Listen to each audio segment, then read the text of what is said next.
సుందరమైనది సుందరకాండ సుందరమెంత సుందరము మారుతి విజయము మరి మరి వినగా మనసే పరవశముందునుగా సుగ్రీవుండను వానరరాజు శ్రీరాముని ప్రియమిత్రుండు సీతను ఎతుకగనల దిక్కులకు వానర సేనను పంపెనుగా నరుడు నీరుడు జాంబవంతుడు వాలిసుతుడగు గజుడు హనుమంతుని వెంటనే రాగా దక్షిణ దిక్కుగా పయనించే శతయోజనముల విస్తీర్ణము గల సంద్రము నిట్టుల దాటుదము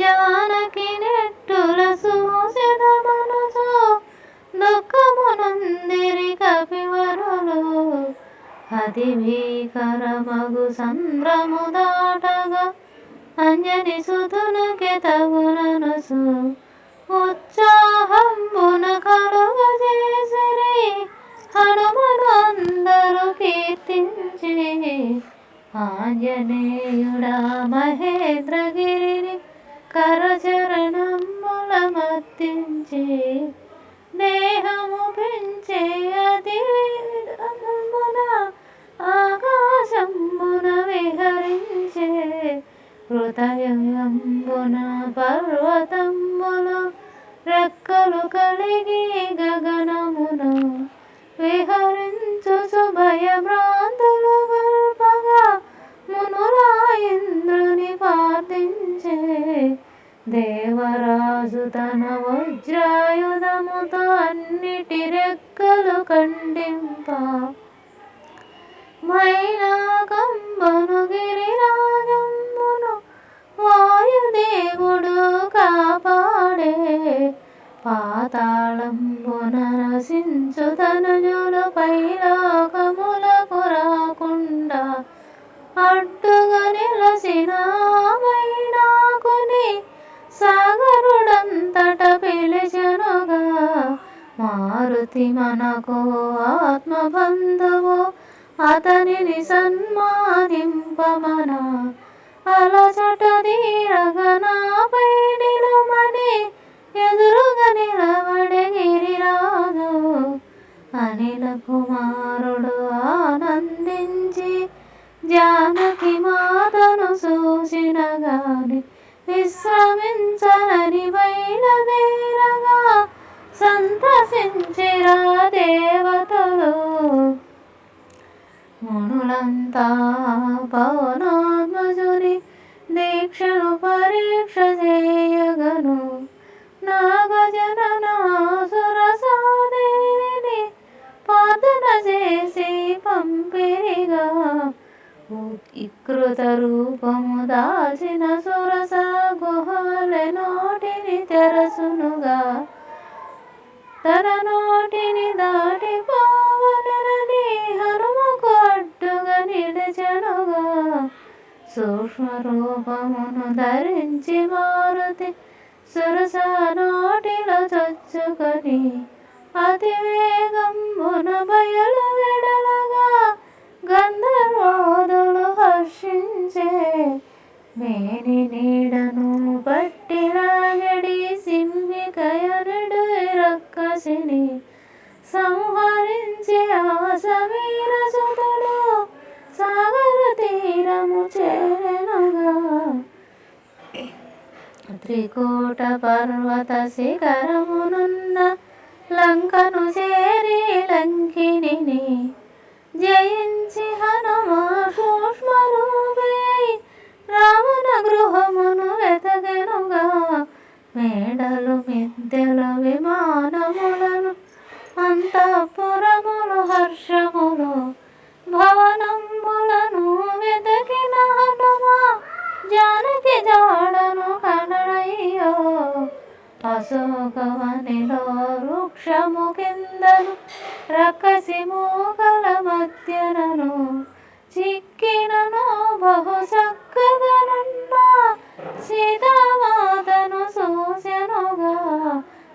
దుఃఖితయగు ఆ వైదేహిని తననే వరించి చేరమని వారించెడు ఆ రావణుడంతా చూసిన వృక్షముపై నుండి. రానుడు ధర్మములెన్ని చెప్పినను రావణుడేమియో వినకుండే. మనసు మార్చుకొను సీతమ్మకు ఒక 2 మాసములు గడువిచ్చే. రాక్షస వనితల కఠినపు మాటలు రామును సతిని బాధింప. త్రిజటయనిడి ఒక రాక్షస వనిత స్వప్నముగాంచి తినని తెలిపే. లంకానాథుని అపజయంబును రామచంద్రుని విజయమును కలగాంచి తినని సీతామాతకు సురసిగుణములు మొదలయ్యే. రామలక్ష్మణుల గుణ రూపములను గానము చేసి హనుమయ్య. రామదూతనని వైదేహి పుత్రికి నమ్మించగ నిజ రూపున నిలసి.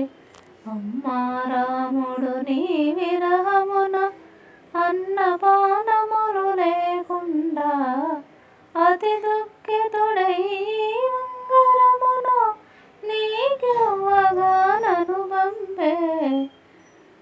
హనుమ పలుకులు విన్న జానకి ఆనందముతో మునిగెనుగా. సాగరలంకను చేసిన నీవు మహానుభావుడు అని పొగిడే. సుగ్రీవాది వానరసేనత లంకను చేరి రావణుని సంహరించినను చేరతీయమని రామచంద్రునకు తెలిపారు. రామచంద్రునకు తెలుపమని సీతమ్మయు తన గుర్తు కొరకును కాకాసురుని కథ తెలిపే. చూడమని శ్రీరామునకు అందజేయమని కలిగెనుగా. అంజని సుతుడు ఆనందముతో వృక్షములన్నిటి విరిచెనుగా. అశోకవనని ధ్వంసము చేసి రావణ చేరల వంద్యుదించే. రావణసుతుడగు అక్షకుమారుని మంత్రి పుత్రులను కింకరులను వధించిన వాయుపుత్రుడు మేఘనాథునితో తలపడెను. మేఘనాథుడు బ్రహ్మాస్త్రమును మారుతి అప్పుడు బంధించి రావణ సభలో చేర్చినంతనే రావణుడంతా మండిపడే. సీతమ్మను శ్రీరామునికిచ్చి రాముని శరణు వేడమని రామదూతగా వచ్చితినన్న హనుమంతుని హతమార్చమని. దూతను సంపగ పాపమనుచును విభీషణాదుడు తెలుపగను. వానరులకు ప్రియమైన తోకను కాచగా నియమించే. రాక్షసులంతటను చీరలను తోకకు చుట్టి అంటించి వీధుల యందును సిప్పుచుండగా ఇండ్లను తోకతో బంధించే. అగ్ని అంతగా ప్రజ్వరిల్లినను హనుమను చల్లగా చూసెనుగా. మైథిలి యొక్క ప్రాతినిధ్యమును అనలుడు ఎంతయై తలపడే.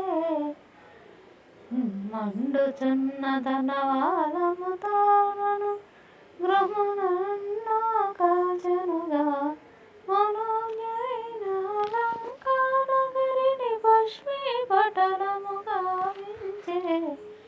ఆ పుత్ర తండ్రి అనుసును చచ్చిన వారికి ఏడ్చుచును.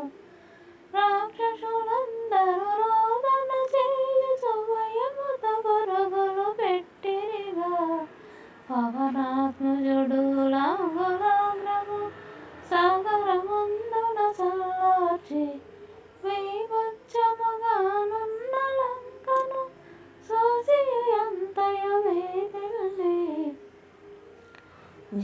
మహిమగ ఎటురున్నదో చూడగోరి హనుమయ్య అతి త్వరితముగా వనమున చేరి సీతామాతకు ప్రణమిల్లే రోహిణి చంద్రుని కలియునట్లుగా రాముడు నిన్నే కన్నియుననే శ్రీరాముడు ఇక శీఘ్రముగాను లంకానాథుని సంపననే సీతయు తనకు ప్రియము చేసిన హనుమను అలసట తీరగను ఎందైనను రాత్రిని గడిపి మరలి పొమ్మని తెలిపెరుగా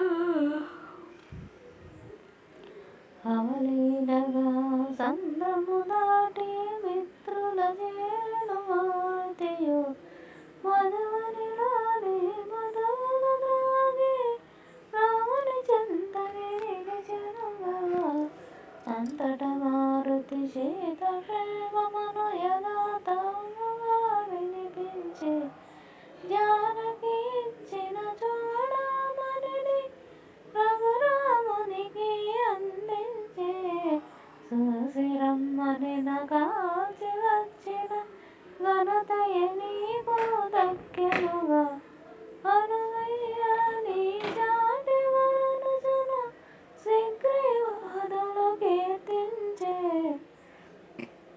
మాయల వేలుపు మారుతియే